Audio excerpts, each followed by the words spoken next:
सर्वगत भक्तमंडली चरणे प्रणाम जानिए आज के श्रीमद् भगवद गीतार 14 নম্বর অধ্যায়ের 3 নম্বর শ্লোক থেকে আমরা আস্বাদন করব দুই শ্লোক। আজকে এর আগের দিন 2 নম্বর পর্যন্ত আস্বাদন করেছিলাম। তাতে বলেছিলেন যে যিনি ভগবানের সধর্মত্ব প্রাপ্ত হন তিনি মহাস্বর্গে উৎপন্ন হন না, এবং যে সকল প্রাণী মহাস্বর্গে উৎপন্ন হন তাদের সৃষ্টি হওয়ার কি প্রক্রিয়া সে কথা পরবর্তী শ্লোকে তিনি বলছেন। ভগবানের সধর্মত্ব প্রাপ্ত মানে ভগবান সমস্ত কর্ম করেন কিন্তু কর্মের মধ্যে কোনো লিপ্ত থাকেন না, ঠিক এই ভাব যিনি নিজের আত্মতত্ত্বটা বুঝেছেন, নিজের স্বরূপ তত্ত্বটা বুঝেছেন, নিজের স্বরূপে যিনি অধিষ্ঠান হতে পেরেছেন, তারা কিন্তু আর কোনো তাদের মধ্যে কোনো কর্ম থাকে না। তাদের ওই জ্ঞানের দ্বারা সমস্ত কর্মকে কি হয় ভস্মীভূত হয়ে যায়। তাদের কর্ম, এর কথাটার অর্থ হলো জ্ঞানের দ্বারা যে কর্ম সকাম কর্ম সেটা করে না, তারা কি করে কর্ম করবে, তাহলে নিষ্কাম কর্ম করবে। এই নিষ্কাম কর্মটাই হচ্ছে সকাম, নিষ্কাম কর্মটাই হচ্ছে জ্ঞানের দ্বারা কর্ম ভস্মীভূত হয়ে যাওয়া। কর্মের যে অহমিকা, অহম ভাব, আমি করি, আমার ভাব, সমস্ত আমার ভাব, এই ভাবটা থাকে না। এই ভাবটা না থাকলে কি হয়, সেটা নিষ্কাম ভাবে যদি কর্ম করে তাহলে সেই ভাব থাকে না। তাহলে এই ভাবটা কার আছে? ভগবানের আছে। আগের শ্লোকে তিনি বললেন যে ভগবানের সধর্মত্ব, এই ধর্মটা জীবের মধ্যে তখন আসে যখন নিজের স্বরূপ এসে প্রতিষ্ঠা হয়। প্রকৃতপক্ষে আমি কে, এই অনুসন্ধান আমাদের প্রত্যেকটা জীবের করা উচিত। এটা গীতার প্রাথমিক ধর্ম, আত্মতত্ত্ববোধ।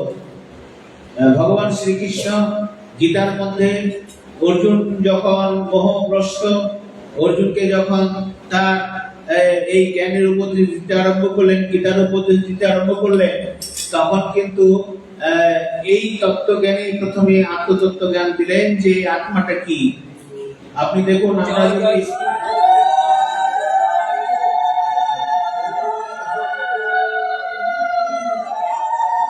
এই আত্মতত্ত্ব বোধটা কি, আত্মতত্ত্ব বোধ,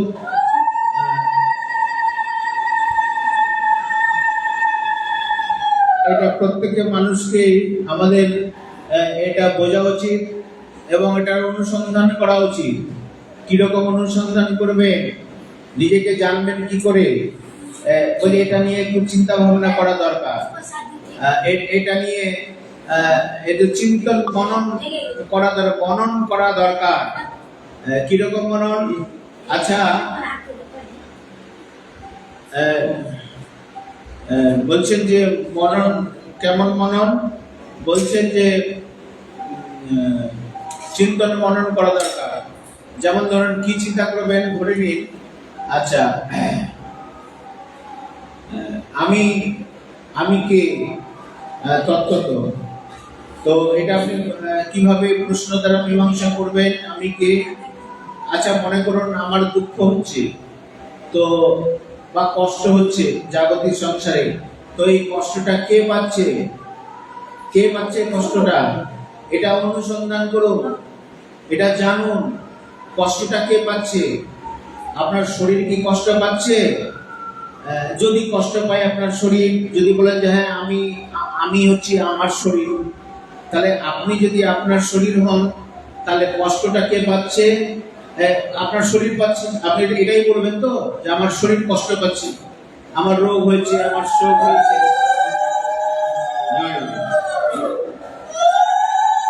তো আমরা আমরা কষ্ট পাচ্ছি, কে পাচ্ছে কষ্ট?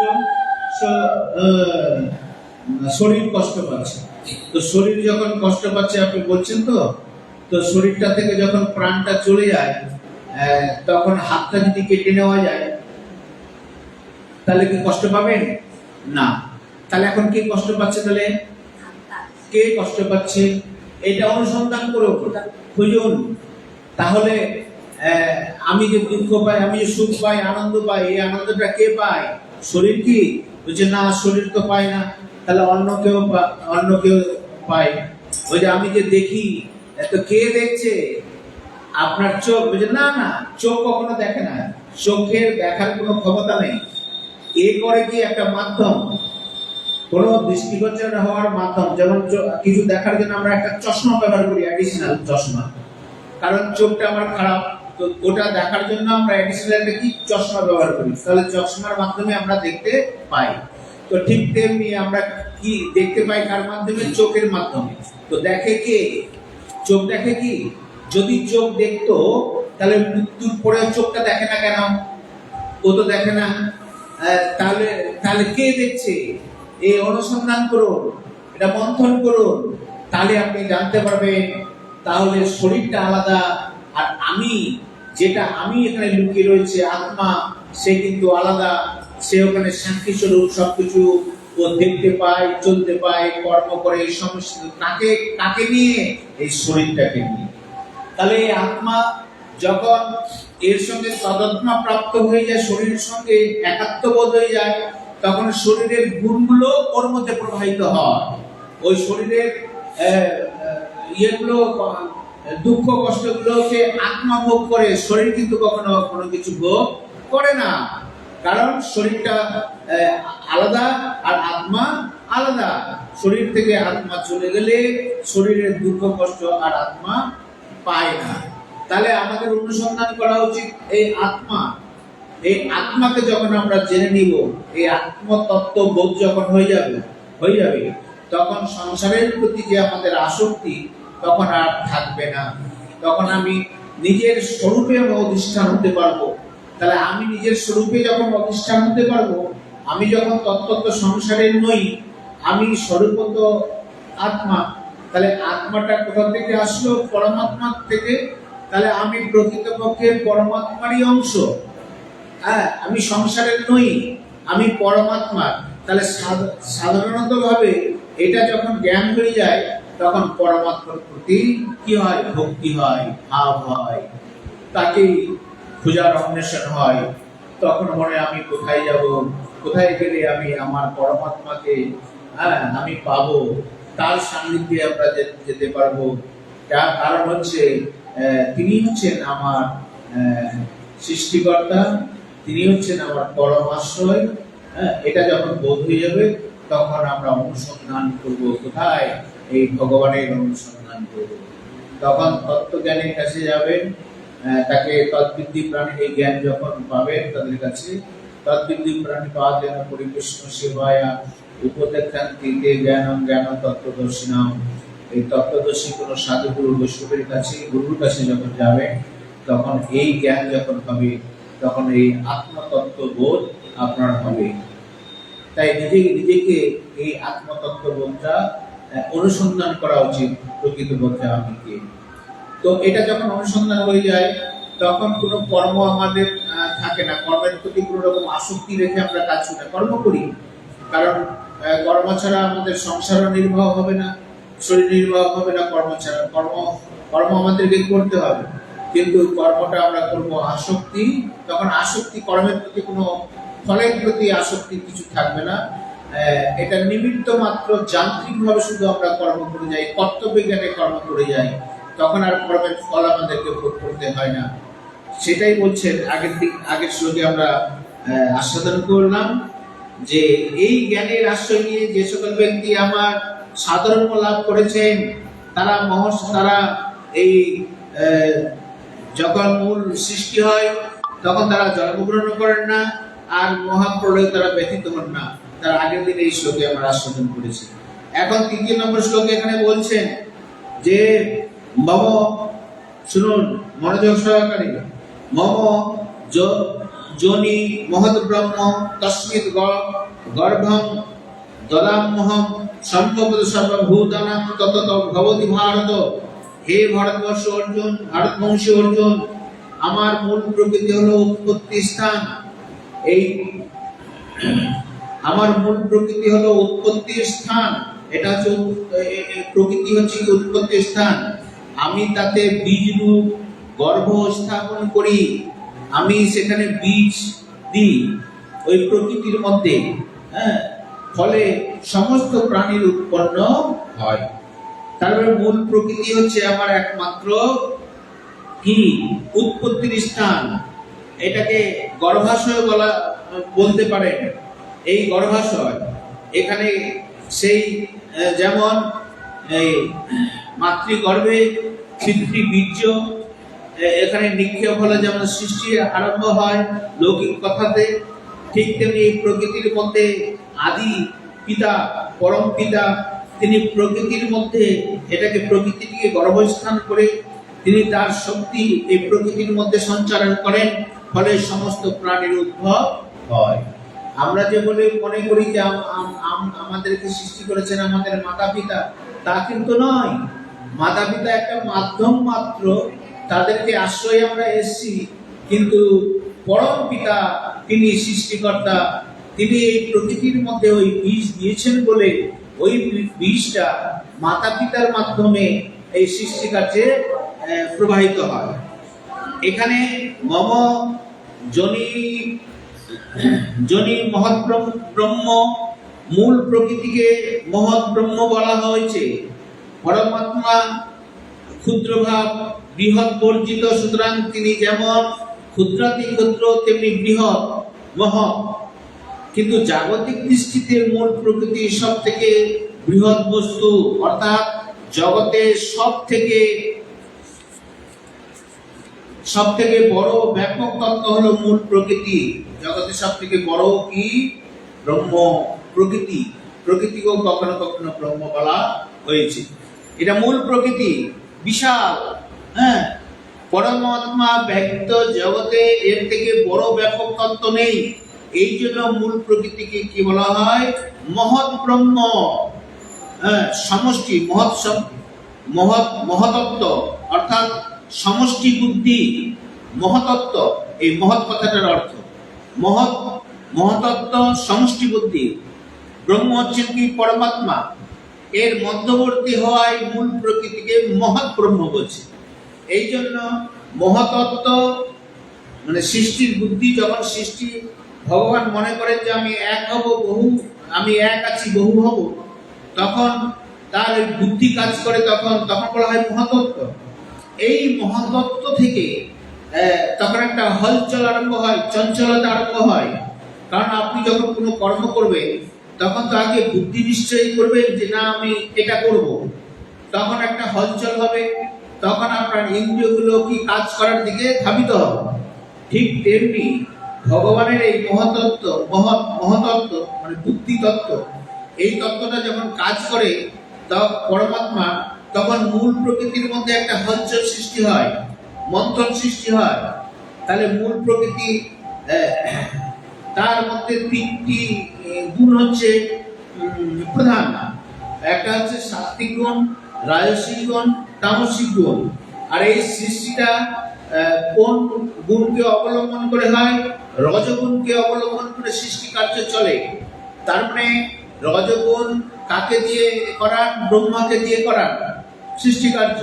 তাহলে ব্রহ্মা রজগুণকে অবলম্বন করে তিনি সৃষ্টি কার্য করান। তাহলে রজগুণটা সৃষ্টি কার্য কিভাবে হয়? রজগুণটাকে মন্থন করলে সাত্বিক গুণ আর তামসিক গুণ উৎপন্ন হয়। যেমন মাখনকে যদি আমরা মন্থন করি, তো মাখনকে মন্থন করলে, দইকে যদি আমরা মন্থন করি, তো দইটাকে মন্থন করলে একদিকে মাখন বেরোবে আর একদিকে ঘোল বেরোবে। তো তো মাখনটা হচ্ছে সাত্বিক গুণ আর ঘোলটা হচ্ছে তামসিক গুণ। আর দইটা, ওইখানে আমরা কর্ম করছি, মন্থন করছি, মন্থনের ফলে মানে ওই রজগুণ, ওটা হচ্ছে দই। ওই দইয়ের মধ্যে মন্থন করার পর রজগুণকে মন্থন করার ফলে সাত্বিক গুণ এবং তামসিক গুণ, এই গুণগুলো উৎপন্ন হয়।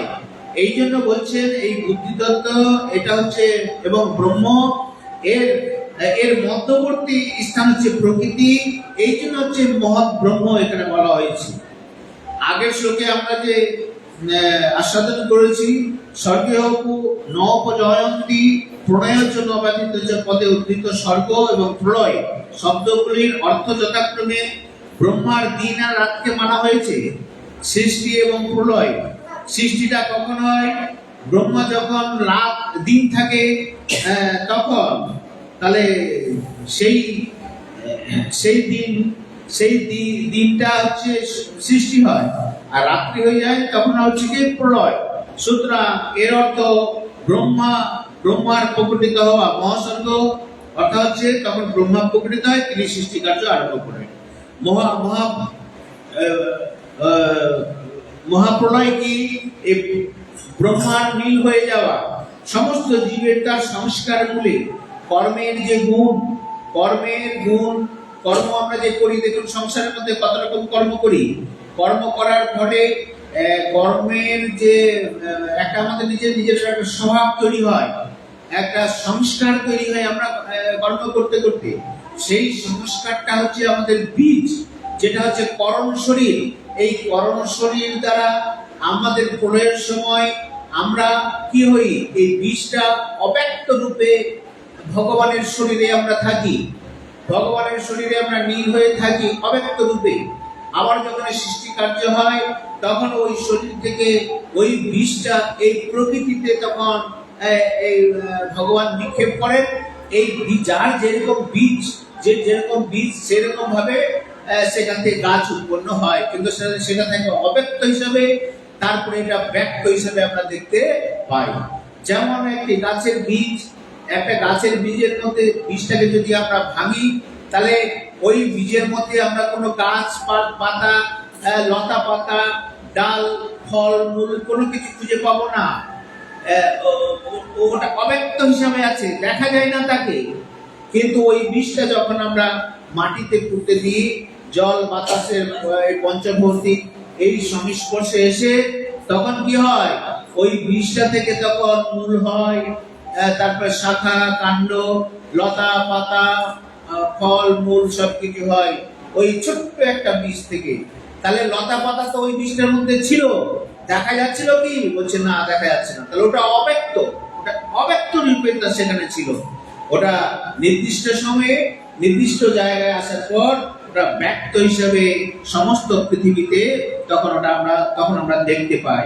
ঠিক তেমনি এই যে আমাদের শরীরটা দেখছেন, এটা আমরা যখন মাতৃগর্ভে ভ্রূণ আকারে যখন ছিলাম, মাতৃরস এবং পিতৃবীর্য এই দুটো মিলনে একটা ছোট্ট অণু পরমাণুর মতো একটা ছিল, যেটা খালি চোখেও দেখা যায় না, তখন অনুবীক্ষণ যন্ত্র দিয়ে দেখতে হয়।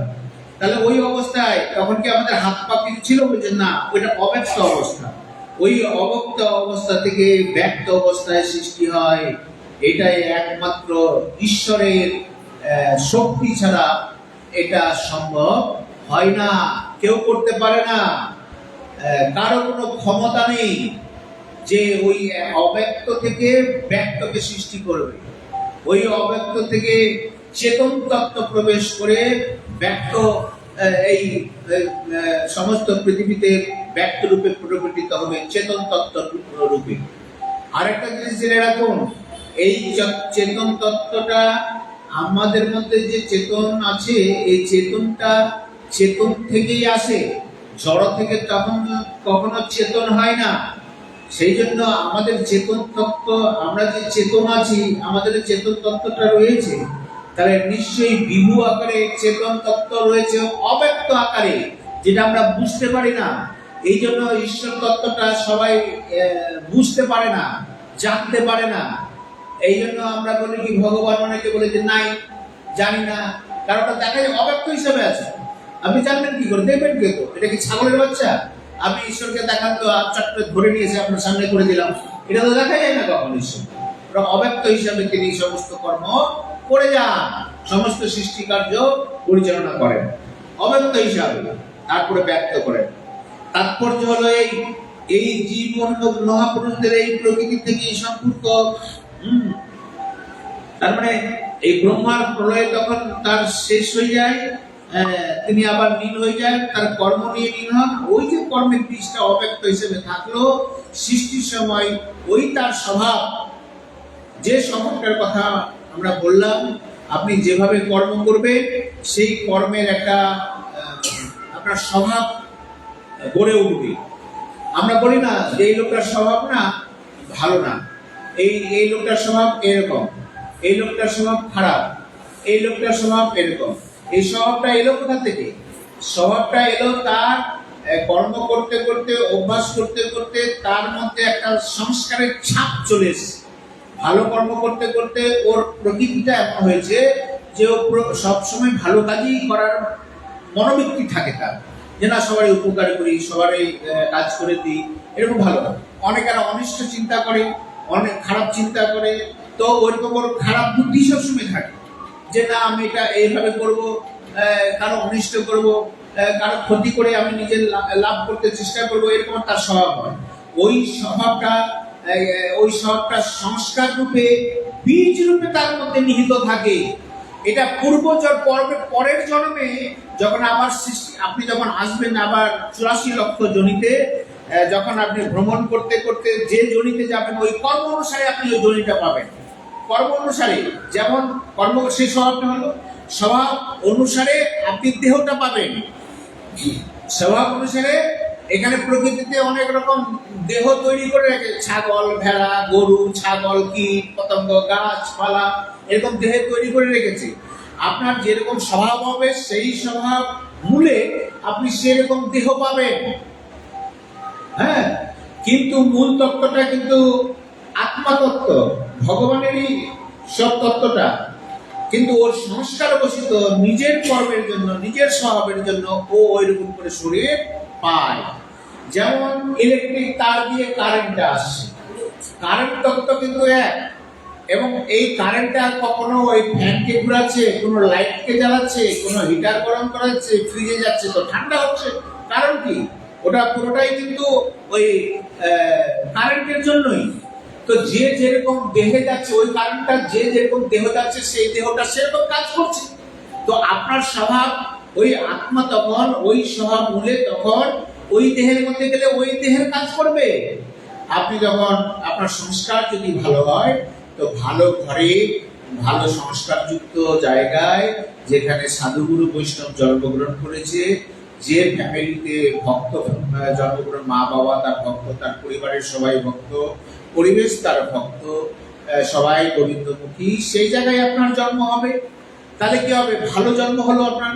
আর যদি ওই মানুষ জন্মই পেলেন, কিন্তু এমন একটা জায়গায় আপনার জন্ম হলো যেখানে হরিনাম নেই, অনাচার দুরাচার, পৃথিবীতে বহু জায়গা আছে, হ্যাঁ, তাহলে সেই জায়গাগুলো কি উত্তম জন্ম বলবেন? মানুষ জন্ম হলেও বলবো এটা পশুর মতো জীবন, ফলে মানুষ হলেও এটা পশুর মতো। এরকম আমরা 84 লক্ষ জনিতে ভ্রমণ করে নিজের স্বভাব বশত। তো স্বভাব বশত 84 লক্ষ জনিতে মানে কিরকম দেখুন। এই জন্য অন্তিম সময় হচ্ছে আমাদের মানব জন্ম।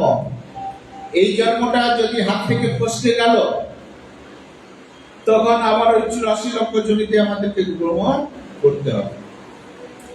করতে করতে কখন যে আবার মানব জন্ম পাবো তার কোনো ঠিক নাই।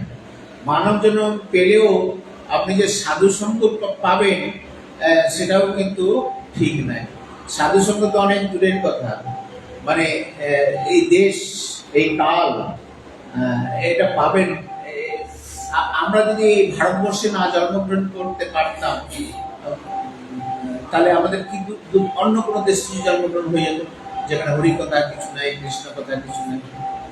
তো এই জন্য বলা হয় ভারত ভূমি পুণ্যভূমি, এখানে ভগবান আসেন, এখানে আকাশ বাতাস মৃত্তিকায় ভগবানের তার কৃপা সবসময় প্রবাহমান। ফলে এখানে আসলে কি হয়, আমরা পুণ্যবান। আর তারপরে আমরা যদি পশ্চিমবঙ্গে জন্মগ্রহণ করি, আরো পুণ্যবান, এখানে মহাপ্রভু এসেছিলেন। তারপরে আবার বাংলায় যদি জন্মগ্রহণ করি, আরো পুণ্যবান, কারণ এখানেই মহাপ্রভু এসেছিলেন, তাই তো। তো এই যে মানব জন্মেটার সার্থকতা যদি আমরা হরিভজনে না করি, তাহলে এই জীবনটাই আমাদের ব্যর্থ হয়ে যায়। তখন 84 লক্ষ জনিতে আবার ভ্রমণ করতে হবে। আমরা একটা সুযোগ পেয়েছি কি 84 লক্ষ জনিতে ভ্রমণ করতে, মানুষ জন্ম এখান থেকে পেরিয়ে গেলে আর কিন্তু আমরা পাবো না। এটা যদি হেলায় হারিয়ে দিই, আপনাকে একটা হল ঘরের মধ্যে বন্দি করে রেখেছে, আমরা বন্দি হয়ে আছি 84 লক্ষ জনই, মানে কি এই ভবসাগরে আমরা হাবুডুবু খাচ্ছি। তো মনে করেন একটা জেলখানার মধ্যে আমাদের বন্দি করে দেওয়া হয়েছে, আর আপনাকে চোখটা বেঁধে দেওয়া হয়েছে, এর মধ্যে তুমি ঘুরতে থাকেন। তো আপনাকে বলা হলো, দেখুন এখানে একটা দরজা আছে, একটা মাত্র দরজা, 84 পাক আপনি দেন, 84 লক্ষ বার আপনি পাক দেন, ওখানে একটা দরজা আছে, ওইটা দরজা যদি আপনি পেয়ে যান তাহলে পার হয়ে যান। তো আপনি ঘুরছেন, আস্তে আস্তে দেওয়ালে হাত দিয়ে ঘুরছেন, ঘুরতে আপনার কি যে মনে হলো, যখন ওই দরজাটা আসছে তখন মনে হলো যে একটু মাথা দাম চুলকাই দেখে যাবো। তো ওই ঠিক সময় ওই মাথা চুলকাতে গিয়ে বা অন্যমনস্ক হয়ে, বা মনে হচ্ছে যে না আমি অন্ধরা তো না হাত দিয়েই চলে অনেক সময়, আমি ওরকম ভাবে চলিত, এই মনোভাব যখন হয়েছে, ঠিক ওই 2 সেকেন্ডের জন্য আপনি দরজাটা পার হয়ে চলে যখন গেলেন, তখন আর ওই দরজাটা খুঁজে পাবেন কি? আবার ওই 84 লক্ষ জনই আপনাকে ঘুরতে হবে। ঠিক তেমনি আমরা যে ভবসাগরে আছি, ওই একটি দরজা মানব জন্ম, এই মানব জন্ম আমরা পেয়েছি বলে এই দরজাটা সদুপয়োগ করেন। ওই দরজা দিয়ে আমরা মুক্তির দিকে, ভগবানের দিকে আমরা যেতে পারবো। আর ওই দরজাটা থেকে যেই আমরা যদি পেরিয়ে যাই, মানে এই মানব জন্মটাকে যদি আমরা হেলায় হারিয়ে দিই, তাহলে কিন্তু আর আমরা খুঁজে পাবো না। আমরা 84 লক্ষ জনিতে আবার ভ্রমণ করবো। আমরা 9 লক্ষ বার জলজ প্রাণী হয়েছি, জলজ যারা জলে বাস করে।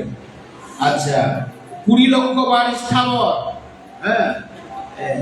যারা চলাফেরা করতে পারে না, গাছপালা, কত রকম জীব আছে পৃথিবীতে দেখেন তো, লক্ষ লক্ষ কোটি কোটি প্রজাতির রয়েছে বৃক্ষ। তো 20 লক্ষ বার আমরা স্থাবর। কৃমি জনিতে আমরা 20 লক্ষ বার থাকি, পক্ষী জনিতে থাকি আমরা 10 লক্ষ বার, আর পশু জনিতে থাকি আমরা 30 লক্ষ বার, আর মানুষ থাকি আমরা 4 লক্ষ বার। মানুষের মধ্যে মানুষ হওয়া, মানুষের মতো মানুষ, এই যে হরি ভজন যেখানে জায়গা আপনি পেয়েছেন, এটা হচ্ছে প্রকৃত মানব জন্মের সার্থকতা। মানব জন্ম 4 লক্ষ মানব জন্মে মানব হয়েছে ঠিকই, কিন্তু কেউ মানুষ না, সব পশু। মানবতা বলে কিছু নেই, সব পশু। যেখানে কৃষ্ণ কথা আছে, যেখানে ভগবানের কথা আছে, তারাই প্রকৃতপক্ষে মানুষ বলে গণ্য। কারণ তাদের মধ্যে মান হুঁশ আছে, তাদের মধ্যে প্রেমের সন্ধান করে। তারা যারা ঈশ্বরকে উপাসনা করে, তারা সব জীবকে ভালোবাসবে। সব জীবকে মানে সব ধর্মের মানুষকে, সব প্রাণীকে, সবাইকে ভালোবাসবে। তাহলে ভগবানের সান্নিধ্যে আসা হচ্ছে মানুষের জীবনের সার্থকতা। যেখানে আপনি সমস্ত জীবকে ভালোবাসতে পারবেন, এই মনোবৃত্তিটা আপনার এখানেই তৈরি হবে, অন্য কোথাও নাই। অন্য কোনো যুগে আপনি যে তৈরি যদি হয়, জন্ম হয়, আপনি কামনা বাসনা নিয়ে সব দুর্নীতি করবেন। আমাদের দেশেও তাই আছে, অনেক দুর্নীতি আছে। আমরা পশ্চিমবঙ্গেও দেখছি অনেক দুর্নীতি হচ্ছে। আমাদের যে রাজা আছেন মনোভাবটা ভালো, কিন্তু তার দেখেন সাঙ্গ পাঙ্গগুলো তাদের মনোভাব খারাপ, তারা কত রকম দুর্নীতিগ্রস্ত, ফলে অনেক বদনাম হচ্ছে। আমাদের পাশের রাষ্ট্র দেখেন নেপালে, ওখানকার রাজা হেলিকপ্টার করে পালিয়ে চলে গেল অন্য দেশে, উপায় নাই। কেন? মানুষের ক্ষোভ হচ্ছে এরা দুর্নীতি করেছে, সব মানুষকে ঠকেছে। এরা রাজারা রাজপাট করেছে, নিজের ছেলে মেয়েদেরকে বিভব বৈভব দিয়ে এরা করেছে। আম মানুষ যারা, তারা কি করেছে জানেন? তারা ভিখারির মতো ঘুরে বেড়ায়, তারা খাওয়া পায় না, দুমুঠো অন্ন পায় না। আর ওদের বাড়ির ছেলে মেয়েগুলোকে দেখুন, কত রাজপাট রয়েছে, ফলে মানুষের মধ্যে একটা ক্ষোভ হয়েছে। এই ক্ষোভের বহিঃপ্রকাশ আজকে দেখুন, সমস্ত ঘর বাড়ি সবকিছু পুড়িয়ে দিয়ে সব ছাড়টা ওদেরকে দেশ ছাড়া করে দিল। রক্ষকে যদি ভক্ষণ হয় তাহলে পরিণামটা এই হয়ে যাবে। এই জন্য বলছেন রাজা যিনি হবেন তিনি, এই জন্য রাম রাজত্বের প্রয়োজন। রাম রাজত্ব মানে কথাটার মানে এই নয় যে হিন্দু রাজস্ব হবে, হিন্দু রাজস্ব নয়। রাম রাজত্বের কথা হচ্ছে যিনি রাজা হবেন তিনি প্রভু রামচন্দ্র যেমন রাজ্য অভিষেক করেছিলেন, রাজ্য পরিচালনা করেছিলেন, ওই আদর্শে যদি কোনো রাজা রাজ্য চালায় তাহলে সেই রাজ্য সুখে থাকবে সবাই, সবাই ওই রাজাকে ভগবানের মতোই মানবে। এই জন্য ভগবান রাজা হচ্ছেন ভগবানের সাদৃশ্য কেন বলা হয়? এই জন্য যে তিনি প্রজাদের স্বার্থ সবসময় দেখবেন, নিজের স্বার্থ কখনো দেখবেন না। প্রজাদের কষ্ট তিনি দেখবেন, প্রজাদের কষ্টই নিজের কষ্ট তিনি মনে করবেন। এরকম রাজা যদি আমাদের রাজা হয় তাহলে সেই রাজ্যে কখনো অশান্তি, দুর্ভিক্ষ, কখনো খারাপ কোনো কিছু হবে না। তার আচ্ছা, আমাদের রাজা যদি আমাদের হিতৈষী হয় সবসময়, আমরা কি চাইবো যে সেই রাজাকে তাড়িয়ে দিই? চাইবো কি? কখনোই চাইবো না। বরং বলবো যে যুগ যুগ ধরে এই রাজা থাকুক, এর জন্য আমরা খুব সুখে আছি, শান্তি আছে এবং আমাদের জন্য খুব হিতৈষী, সমস্ত কর্ম আমাদের জন্য এই রাজা করে। হ্যাঁ, তাহলে এটাই হচ্ছে রাম রাজত্বের এটা আদর্শ কথা, যে এটা যদি এইভাবে যদি রাজত্ব করা যায় প্রজাদের হিতের জন্য। আর এখানে গোবিন্দ এই ভজনের কি কথা বলা হচ্ছে, এর থিমটাই হচ্ছে তুমি অন্যের জন্য কর্ম করো, নিজের জন্য নয়। নিজের জন্য কর্ম করাটাকে বলা হচ্ছে কাম, অন্যের জন্য কর্মকে বলা হচ্ছে প্রেম। এই প্রেমের ধর্ম এখানে শেখানো হয় আমাদের এই সনাতন ধর্মের মধ্যে। এই প্রেমের ধর্মে শেখা হয় আমাদের বৈষ্ণব ধর্মে। শক্তিকে আপনি অস্বীকার করতে পারবেন, অনেক কথা এসে যায় কথা প্রসঙ্গে, কিন্তু সময়ের খুব অভাব। অনেক পাঠক, বৈষ্ণব পাঠকের মুখে কতগুলো প্রবচন শুনে আমরা আশ্চর্য হয়ে যাই। তাদের কথা শুনে মনে হয় যে শক্তির উপাসনা করা আমাদের উচিত, মানে এরকম মনে হয় তাদের কথাবার্তা শুনে। আমরা তো শক্তিকে কখনো অস্বীকার করা যায় না। কখনো শক্তিকে অস্বীকার করতে পারবেন? এই বিশ্ব ব্রহ্মাণ্ড এক শক্তির দ্বারাই পরিচালিত। মহাকর্ষ শক্তি, অভিকর্ষ শক্তি, সমস্ত শক্তির প্রকাশ। যেদিকে তাকাবেন সেদিকে শক্তির প্রকাশ। শক্তি ছাড়া কিছু আছে কি? কোনো কিছু নেই। তাহলে শক্তির পুজো তাই করবো, মা কালীর পুজো করবো, সমস্ত দেবতাদের আমরা কি পুজো করবো? তো বলছেন পুজো করা তো কোনো অপরাধের নয়। তাহলে শক্তিটাকে আমরা বাদ দেবো কি করে? তার পুজো করা হচ্ছে, কারণ আমরা যে চলাফেরা করছি তাও তো একটা শক্তি। সমস্ত বিশ্ব ব্রহ্মাণ্ড শক্তি দ্বারাই চালিত। যেদিকে যেদিকে দৃষ্টি যায় সবকিছু শক্তির প্রকাশ। সমস্ত বিশ্ব ব্রহ্মাণ্ডে এটা একটা বিজ্ঞানিক তত্ত্ব অনুযায়ী বলা হয়েছে যে শক্তিটা হচ্ছে, শক্তির নিত্যতা সূত্র বলা হয়। সমস্ত ব্রহ্মাণ্ডের মধ্যে সমস্ত শক্তিটা হচ্ছে কি নিত্য, এক, এর কোনো পরিবর্তন হয় না। কিন্তু শক্তি এক রূপ থেকে আরেক রূপ কনভার্ট হতে থাকে। আজকে একরকম আছে, কালকে একরকম হবে, কিন্তু মোট শক্তির পরিমাণ সবসময় সমান এই বিশ্ব ব্রহ্মাণ্ডে। তাহলে শক্তি ছাড়া আমি চলাফেরা করি, একটা শক্তি। একটা গাড়ি চলছে, তো ওটা শক্তি না দিলে, পেট্রোল না দিলে, পেট্রোলটা শক্তি তো, রাসায়নিক শক্তি তো, রাসায়নিক শক্তিটা যান্ত্রিক শক্তিতে কনভার্ট হয়ে যাচ্ছে। তেলটা পুড়ছে তো তেলটা পুড়লে কি হয়?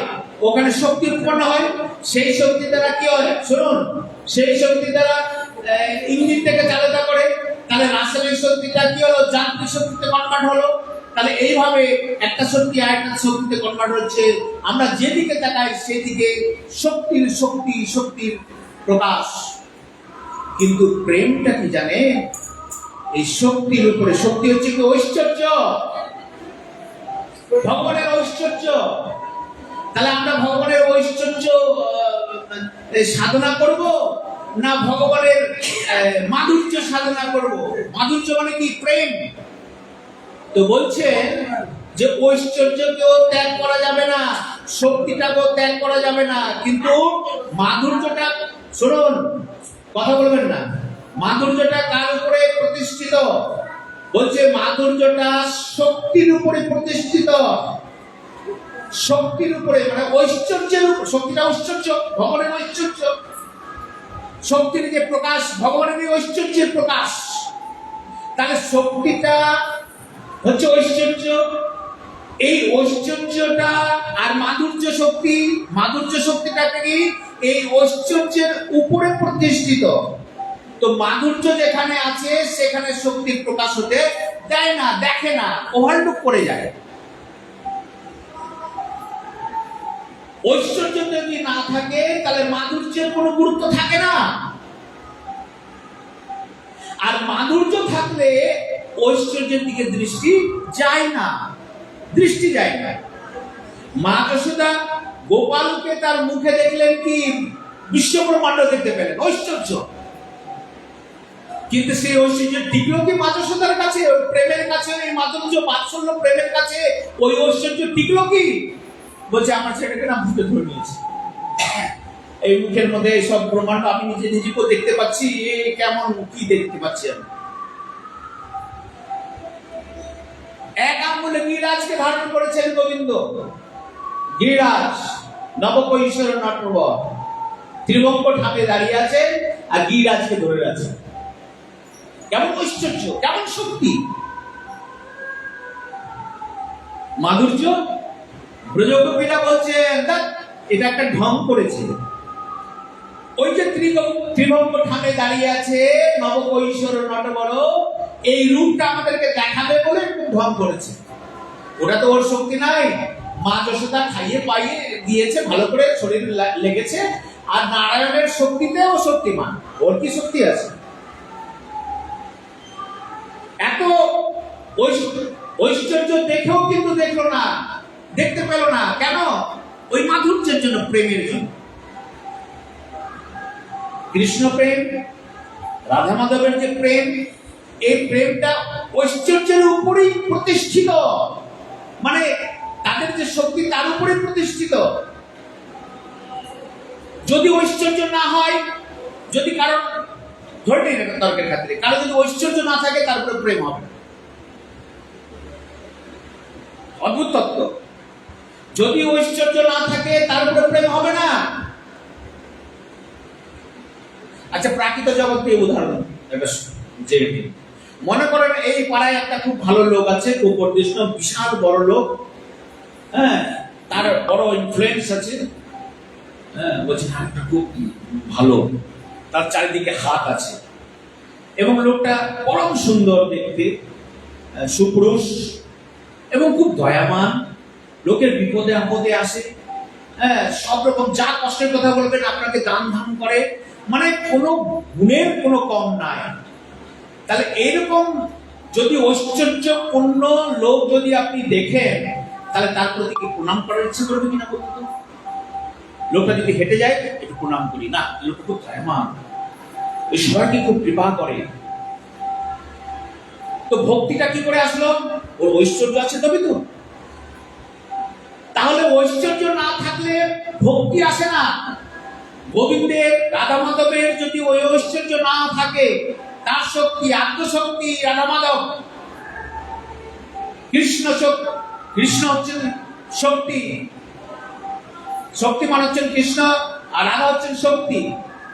হ্যাঁ, তাহলে এই শক্তি এবং শক্তিমানের কোনো ভেদ নেই। লীলা আস্বাদন করার জন্য এরা দুটো ভাগ হয়ে গেছে। হ্যাঁ, যেমন আগুন এবং তাপের মধ্যে কোনো ভেদ নেই, তো শক্তি এবং শক্তিমানের মধ্যে কোনো ভেদ নেই, তারা একত্রিত ভাবে থাকে। তাহলে এই শক্তিমান যদি, শক্তি যদি না থাকে, ঐশ্বর্য যদি না থাকে, তাহলে যদি না থাকতো, তাহলে আমরা ভগবানকে কি ভালোবাসতো? কেউ রাধা মাধবকে কেউ ভালোবাসতো? প্রেম কি জাগতো? জাগবে। তারা সরৈশ্বর্যপূর্ণ ভগবান। ভগবান হচ্ছেন কি সৌর্য, বীর্য, হ্যাঁ, তার সমস্ত গুণ, লুক, সমস্ত গুণ তার মধ্যে ঐশ্বর্য, তিনি যার মধ্যে আছে তিনি হচ্ছেন ভগবান। ওই রকম ঐশ্বর্য যদি হয়, তাহলে তার প্রতি আমাদের কি হবে? প্রেম হবে স্বাভাবিকভাবে। সেই জন্য বলছেন যে ঐশ্বর্যের উপরই প্রেম প্রতিষ্ঠিত। প্রেম হলে আর ঐশ্বর্যের দিকে কেউ তাকায় না।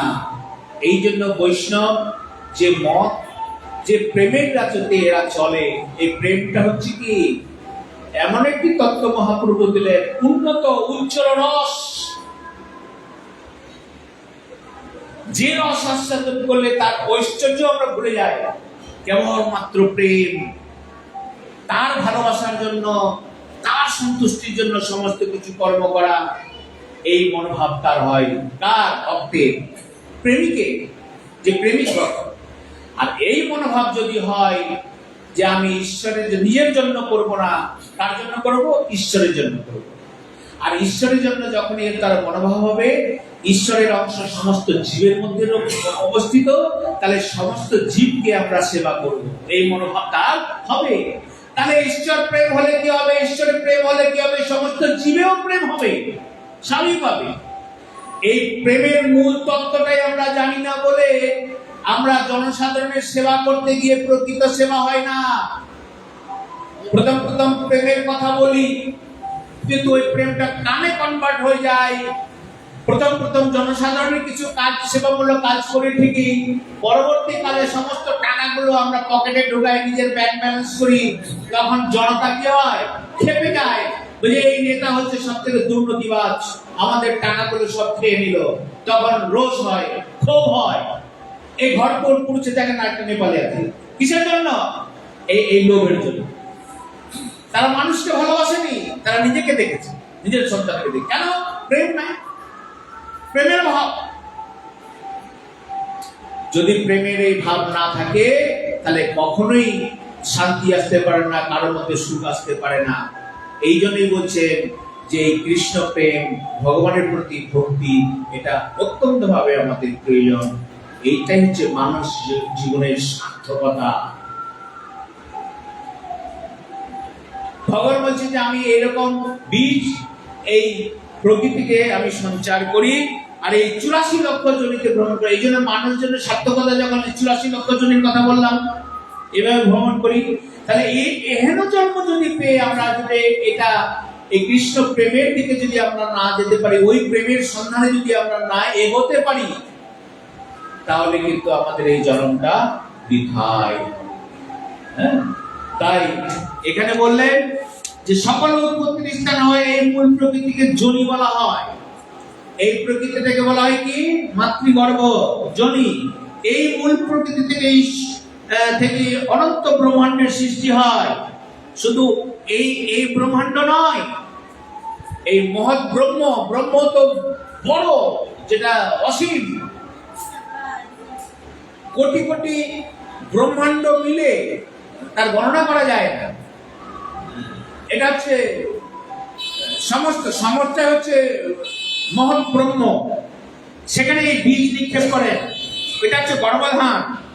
এই মূল প্রকৃতির জন্য মমপত্তি উল্লেখ করেছেন ভগবান।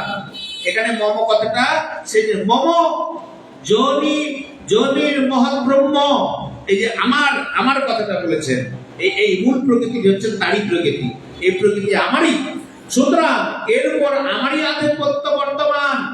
আমার ইচ্ছা ব্যতিরিকে এই প্রকৃতি নিজ কিছুই করতে সক্ষম নয়। তাহলে ভগবানের ইচ্ছা ছাড়া যদি কিছু না করতে সক্ষম হয়, তাহলে আমরা নিজের ইচ্ছাটা কেন লাগাচ্ছি? প্রকৃতি ক্রিয়া নিগুণী কর্মাণি সর্বস্ব অহংকার বিমূঢ়তা কর্তহন্তি মান্যতে। প্রকৃতি সমস্ত কাজ করে, আর আমরা অহংকার আত্মা মনে করে কি আমি করি,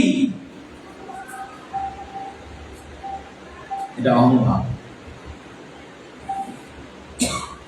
নিজেকে প্রকৃতির মধ্যে করে নেওয়া হচ্ছে অহংভাব, আর প্রকৃতিকে নিজের মধ্যে করে নেওয়া হচ্ছে মমত্ব ভাব। এই অহংভাব এবং মমত্ব ভাব, এই দুটি হচ্ছে আমাদের বিনাশের কারণ।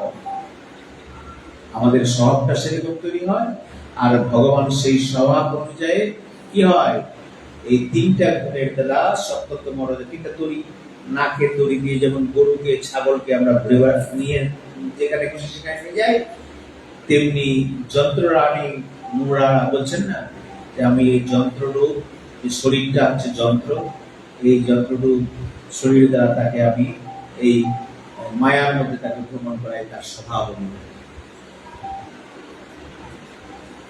তাই ভগবান বললেন এখানে, এই মূল প্রকৃতি মহৎ ব্রহ্ম থেকেও শ্রেষ্ঠ সাক্ষাৎ পরব্রহ্ম পরমাত্মা, এটি জানার জন্য ভগবান মম মহৎ ব্রহ্ম পদটি প্রয়োগ করেছেন।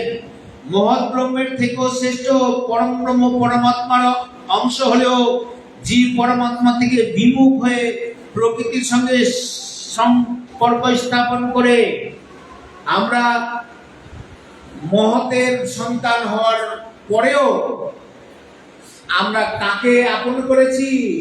প্রকৃতিকে। এটা বড় তথ্য দেয়। আমরা কার সন্তান? মহতের সন্তান। তার আশ্রয় নিয়ে আমরা প্রকৃতির আশ্রয় নিয়েছি। ছেলে মেয়ে, নাতি নাতনি, ধন সম্পত্তি, কিন্তু এটা কোনোটাই কিছু থাকবে না। তাহলে আশ্রয়টা ঠিক হলো? যে আশ্রয় আমরা গ্রহণ করেছি সে আশ্রয়টা ক্ষণভঙ্গুর, পরিবর্তনশীল, আজ আছে কাল নেই। তাহলে আমাদের আশ্রয়টাই তো ঠিক নাই। তাহলে আমরা সুখ পাবো কি করে? তাহলে সুখ সেখানেই পাবো, প্রকৃত সুখ, যেখানে আশ্রয়টা হচ্ছে নিত্য, সৎ, চিত এবং আনন্দদায়ক। এইরকম আশ্রয়। আর আমরা যাকে আশ্রয় নিয়েছি সেটা সৎ নয়, সেও নিত্য নয়, কোনো আনন্দও নয় এখানে। তবে আনন্দের কিছু কিছু আভাস আছে। সংসারের মধ্যে আনন্দ একটু না থাকলে সংসারের মধ্যে আমরা ঢুকি কি করে? সৌরভের আসে পলাশ শুনিলি, নাসিকায় পশিল কীট, ইক্ষু দণ্ড ভাবি কাষ্ঠ চুষিলি মন, ইক্ষু দণ্ড ভাবি কাষ্ঠ চুষিলি মন, কেমনে পাইবি মিঠো, কেমনে পাইবি মিঠো। পলাশ ফুল শুনতে গেছিলেন, ভালো লাগছে বলে। ওই যে পলাশ ফুলে পোকা ছিল, পোকার নাকে সংসার ভালো লাগছে বলে সংসারে প্রবেশ করলেন। বিয়ে করলে বোধহয় খুব সুখী থাকবে। আর যাই কোথায়, ওই মাকড়সার জালের মধ্যে আপনি পড়ে গেলেন। এবার বিয়ে করলেন, তারপরে সন্তান সন্ততি হলো, আরো জাল। এবার জাল আস্তে আস্তে বাড়ছে, সন্তান সন্ততি হলো, তাদেরকে খাওয়াতে হবে, পড়াতে হবে, ইনকাম করতে হবে। ছলে বলে ডাকু করে সৎ পথে অসৎ পথে টাকা ইনকাম করো, টাকা ইনকাম করো। ছেলে মেয়েকে ওইরকম শিক্ষা দিচ্ছি, টাকায় কর, টাকা টাকা টাকা টাকা কর। ওদেরকে শিক্ষাটাও ওইরকম দিচ্ছি যে পড়ে তুই চাকরি পাবি, যা। ফলে তারা ওইরকম টাকায় টাকা টাকা আমরা ছেলে মেয়েকে মানুষ করি, মানে কি টাকা ইনকাম করার মেশিন তৈরি করিয়ে দেয়। কিন্তু মনুষ্যত্ব বোধ এদের মধ্যে কারো নাই। মনুষ্যত্ব আসবে কি করে? আসল জায়গা থেকে তো সম্পূর্ণ কাটা, মাঝখান থেকে একটি তারটা কাটা আছে, বাল্ব জ্বলবে কি করে? মনুষ্যত্ব উৎপন্ন হবে কি করে? প্রেমের সন্ধানই তো নাই তাতে। মানুষের জন্য যে সেবা, আমি যে একটা মানুষ, আমি যে পরিবারের, দেশ সমাজ বাদ দিলাম, পরিবারের মধ্যে যে আমার কর্তব্য জ্ঞান আছে সেটাই তো নাই আমাদের। আমরা মা বাবাকে পর্যন্ত দেখি না, মা বাবাকে দেখি না, অনাথ আশ্রমে রেখে দিই। এই যে এই বাড়িতে যে মাকে নিয়ে এসছে, দোমরার মা, হ্যাঁ, একে আমি ধন্যবাদ দিব। ওখান থেকে বহরমপুর থেকে ওর আরো আত্মীয় স্বজন আছে, বেশি কথা বলবো না, তারা সেরকম দেখেনি। ওর নিজে ওখান থেকে গাড়ি ভাড়া করে আমরা ওর মাকে নিয়ে এসছে এখানে। ও একা এখানে ফ্যামিলি অনেক কষ্ট, তবুও করছে। তো এটা বিবেক, মানবিকতায় এটা নাই। আপনি দেখেন না কোন সংসারের মধ্যে আছে মা বাবার সাথে বৌমার ঝগড়া, এই যে অশান্তি, এইসব চলতেই আছে। কোথায় এই প্রেমের সন্ধান? কই? কারণ এই কোনো শিক্ষাও দেওয়া হয় না। আর এখানে ওই সংসারের মধ্যে এইসব অশান্তি লেগে থাকে। নিজের ছাড়া অন্য কিছু আমরা বুঝি না। আত্মকেন্দ্রিক যাকে বলা হয়। মনুষ্যত্ববোধ এই বাল্ব জ্বলবে কি করে? মনুষ্যবোধ এই কখনোই আর জন্মগ্রহণ হবে না, কারণ আমাদের এখানেই অভাব।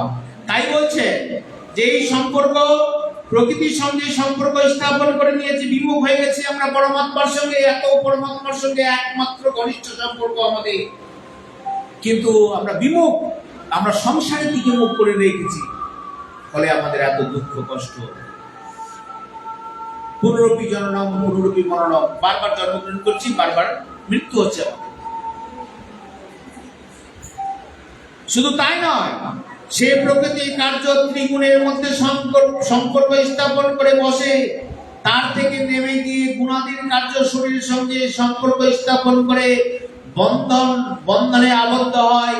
তাই ভগবান বলেছেন মম মহৎ ব্রহ্ম পদের দ্বারা বলেছেন যে বাস্তবে জীব সম্বন্ধ মূল প্রকৃতি থেকে শ্রেষ্ঠ পরমাত্মা রূপী আমার সঙ্গ থেকে, মূল প্রকৃতি থেকে প্রকৃতপক্ষে বাস্তব সম্পর্ক হচ্ছে আমার সঙ্গে, পরমাত্মার সঙ্গে। মময়ের অংশ, আমারই অংশ যেহেতু, তাই প্রকৃতির সঙ্গে সম্পর্ক স্থাপন করে জীবের নিজের পতন ডেকে আনা উচিত নয়। তাহলে প্রকৃতির সঙ্গে সম্পর্ক করে কি হয়? নিজের পতন ডেকে নিয়ে আসা হয়। হ্যাঁ, গর্ব এই স্থানে কর্ম সংস্কারগুলি জীবসমূহের বাচক। ভগবান কোন নূতন কর্ম স্থাপন করেন না। অনাদিকাল থেকে জীবগণ এই জন্ম মরণের আবর্তে পড়ে আছে। তারা মহাপ্রলয়ের সময় নিজ নিজ কর্ম সংস্কার সহ কি হয়? প্রকৃতিতে নীল হয়ে থাকে, বস্তাবন্দি থাকে। আর যখন এটা জমিতে দেওয়া হয়, প্রকৃতির নীল প্রাপ্ত জীবের কর্ম যখন পরিপক্ক হয়ে ফল প্রদানের উপযুক্ত হয়, যখন ভগবান মহাস্বর্গের প্রারম্ভে এই সকল জীবকে প্রকৃতির সঙ্গে পুনরায় সংযুক্ত করে দেন, হ্যাঁ, তখন এই শরীর তার এই করণ শরীর রূপে, তার যেটা ছিল অব্যক্ত রূপে, ব্যক্ত রূপে এই শরীর তখন পায়। ভগবান প্রকৃতিতে গর্ভ স্থাপন করলে তারপর সমস্ত প্রাণী উৎপন্ন হয়। তিনি তার এই বীজটা ওই যে অব্যক্ত রূপে ছিল, এই প্রকৃতিতে তিনি দেন, তার স্বভাব অনুযায়ী সেভাবে সৃষ্টি কার্য হয়। এইসব প্রাণীর সূক্ষ্ম স্থল শরীর ধারণ করে পুনর্জন্ম প্রাপ্ত হয়। তারপরে এই শরীর যে স্বভাব আপনার ছিল, নীল হয়েছিল, যখন সৃষ্টি কার্য হয় তখন আপনি আবার আপনার সৃষ্টি হবে। আর সৃষ্টি যখন হবে তখন আবার 84 লক্ষ জনের মধ্যে আপনি ভ্রমণ করতে করতে থাকবেন। প্রলয় যখন হবে তখন আপনার ওই স্বভাব অনুযায়ী আবার নীল হয়ে যাবেন। নীল হয়ে আবার আপনি এইভাবে জন্মচক্র চলতে থাকে। জীব যতক্ষণ না মুক্ত হয়, জীব শুনে রাখুন, জীব যতক্ষণ না মুক্ত হয় ততক্ষণ প্রকৃতির অংশ কারণ শরীরের সঙ্গে তার সম্বন্ধ বজায় থাকে। আমাদের শরীর তিনটা, একটা স্থূল শরীর, একটা সূক্ষ্ম শরীর, একটা হচ্ছে কারণ শরীর। স্থূল শরীর হচ্ছে এই যে আপনার পঞ্চমহাভূত দিয়ে যে শরীরটা গঠন, আর সূক্ষ্ম শরীর হচ্ছে চক্ষু কর্ণ নাসিকা জিহ্বা তার তন্ময়াত্রা। করণ শরীর হচ্ছে মন বুদ্ধি আর অহংকার, এই করণ শরীর। তো করণ শরীরটা কি যায়? এই করণ শরীরটাই হচ্ছে ওই মন বুদ্ধি অহংকারের উপরে স্থূল শরীর এবং সূক্ষ্ম শরীরে যে আপনি কর্ম করেছেন সেই কর্মের ছাপটা, সংস্কারটা ওই করণ শরীরে থাকে। ওই করণ শরীরে ওই স্বভাবটা নিয়ে আপনি তখন এক দেহ থেকে আরেক দেহ যাবেন, যার জন্য আর অন্য কোনো জন্মে আপনার কোনো কথা মনে থাকে না। করণ শরীরে যখন মন বুদ্ধি অহংকার নিয়ে যখন যাবেন, তার মধ্যে যে সংস্কার থাকবে সেই সংস্কার নিয়ে আরেকটা, যেমন আপনার বুদ্ধি হলো আপনার ছাগলের পেটে জন্মগ্রহণ করলে বা একটা পশুর পেটে অন্য কোনো বাঘ ছাগল যা জনিতে আপনি জন্মগ্রহণ করলেন, তার স্বভাব অনুযায়ী আপনি তখনটা ঘুরতে থাকবেন। তাহলে এইভাবে যতক্ষণ পর্যন্ত তার সম্বন্ধ থাকে, মহাপ্রলয়ে করণ শরীর তা প্রকৃতিতে নীল হয়ে যায়। এই মহা সমুদ্রে প্রকৃতি তখন নীল হয়ে যায়। তারপরে এইখানে আরেকটি কথা বললেন, এইটা কথা বলি আমরা আজকে সমাপ্ত করবো।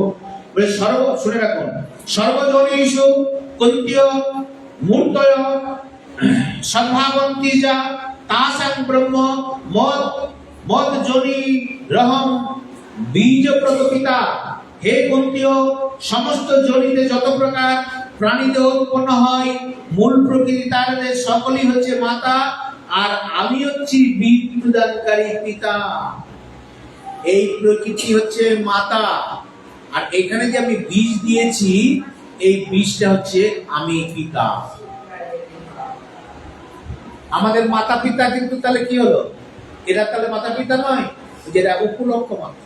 এরা কিন্তু প্রকৃতপক্ষে আমার মাতা পিতা নয়, এরা মাধ্যম। পরম পিতা তিনি, যেখান থেকে ওই বীজটা এসেছে। তাহলে আমি হচ্ছি বীজ প্রদানকারী পিতা, আর এই প্রকৃতি হচ্ছে কি জনি, সমস্ত যত প্রকার রয়েছে এটা হচ্ছে মাতা। এই মাতার গর্ভে আমি আমার এই বীজ যাই, ফলে সমস্ত সৃষ্টিকার্য পরিচালনা হয়। অতএব আমাদের মধ্যে যে অহংকার তত্ত্ব রয়েছে, এই অহংকার করে আর কোনো কিছু রাখা আমাদের উচিত নয়, কারণ সমস্ত কিছু ঈশ্বরের, তারই অংশ আমরা, আর তারই আমাদের সেবা করা উচিত, তারই আরাধনা করা উচিত, তারই শরণাগতি নেওয়া উচিত, আর তারই আশ্রয় নেওয়া উচিত। এইভাবে যদি আমাদের এই জীবনটা অতিবাহিত করতে পারি, তাহলে আমাদের জীবনটা কি মঙ্গলময় হয়। আমাদের মানব জীবনের সার্থকতা এখানে। আমরা যেমন নিজের পরিবারকে ভালোবাসতে পারবো, সমস্ত দেশের মানুষকে ভালোবাসতে পারবো, যদি এই প্রেমের সন্ধান আমরা পেয়ে যাই। নিতাই গৌর প্রেমানন্দে একবার হরি হরি বল।